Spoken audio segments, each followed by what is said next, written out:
rematch is often better than the original, some contend. So we can only hope that's the case as the Los Angeles Dodgers play the Chicago Cubs in the National League Championship Series for the second straight year. Last season, the Cubs took the NLCS in 6 games, winning the final 3 to advance to the World Series for the first time since 1945, and keeping the Dodgers from going to the World Series for the first time since 1988. There won't be that same dynamic for both teams this time, thanks to the Cubs' championship last year. But this series will be great. It starts in L.A., where the Dodgers went 57-24 this year. They have great momentum, but so do the Cubs after winning an NL Division Series against the Nationals in one of the greatest and stupidest games in Major League history. The NLCS will begin Saturday night. Here are 5 questions. What did each team learn from its NLDS experience this year? The Dodgers have righted the ship. They pummeled the Diamondbacks and swept the series, stringing together one great at-bat after another. The Dodgers look much more like the team that got to 55 games over 500 than the team that lost 11 in a row and 16 out of 17. And now they have their pitching all lined up, rested and ready. Clayton Kershaw, Rich Hill, Yu Darvish and Alex Wood. Meanwhile, the Cubs showed how tough of a team they are by beating the Nationals 9-8 in Game 5. The second highest scoring winner-take-all game in postseason history, to the Pirates' 10-9 win over the Yankees in Game 7 in the 1960 World Series. The Cubs came back from a 4-1 deficit after 2 innings, chipped away and found a way to win, thanks in part to, among other crazy things, a run-scoring strikeout, pass ball, a catcher's interference, a ball lost in the lights and a pickoff in the 8th inning with the tying and lead run on Bass.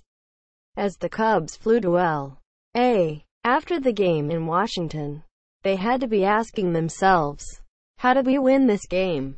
But they did. That's what great teams do. They find a way to win. What is the status of the Cubs' rotation? They used their top 4 starting pitchers in Games 4 and 5 of the NLDS, leaving Game 1 of the NLCS up in the air. Jon Lester, who has made 20 starts in his terrific postseason career, threw 55 pitches in relief in Game 4 on Wednesday night. Jake Arrieta, who started that game and wasn't particularly sharp, is a possibility, but he would be going on short rest as he continues to try to come back from a hamstring injury. Kyle Hendricks started Game 5 on Thursday night, and Jose Quintana pitched in relief. And then there's no 5-starter John Lackey, who didn't pitch in the NLDS, so he is completely rested. This is a small problem to have, given what it took to get the Cubs to the second round. In what shape is the Dodgers bullpen? It is really good right now. In the NLDS against the Diamondbacks, the Dodgers pen worked 11 innings, had 1 walk and 10 strikeouts, and held opposing hitters to a 195 batting average. Kenta Maeda was an important part of that pen and is always so good against right-handed hitters. He retired all 6 batters he faced, striking out 4. He gives the Dodgers another option to bring the ball to Kenley Jansen, who was probably the best closer in the game in 2017. Jansen had 7 walks and 109 strikeouts this year, a 15.6-1 strikeout-to-walk ratio. In Major League history, Kershaw in 2016 is the only other pitcher to have a strikeout-to-walk ratio that high during a season of at least 100 strikeouts. Jansen proved in the 2016 postseason that not only can he pitch more than 1 inning, but he seems to enjoy it and thrive on the extra work. What do we make of the Cubs' bullpen? It was not reliable in the NLDS.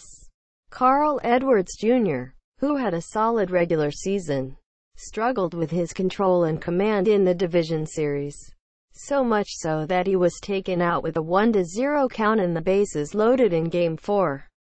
Then he faced one batter in Game 5, walked him, and was removed from the game, much to his displeasure. Closer Wade Davis, who gave up a grand slam to Michael Taylor in Game 4, the second one he has allowed in his career, saved the day in Game 5. Davis has never had a regular season save of more than one inning. Prior to Thursday night, he had two two-inning saves in his postseason career, but in Game 5, he got the final 7 outs, including a 1-2-3 ninth that finished with a strikeout of Bryce Harper. Davis is one of the best closers in the game, but those around him have to be better if they're going to beat the Dodgers. Is Cody Bellinger ready for the responsibility of producing in the postseason? Absolutely. In Game 3 of the NLDS, Bellinger, 22, became the youngest Dodger to hit a postseason home run, and he made a couple of excellent defensive plays to boot. Sometimes, someone that young, playing in his first postseason, can be blinded by the bright lights.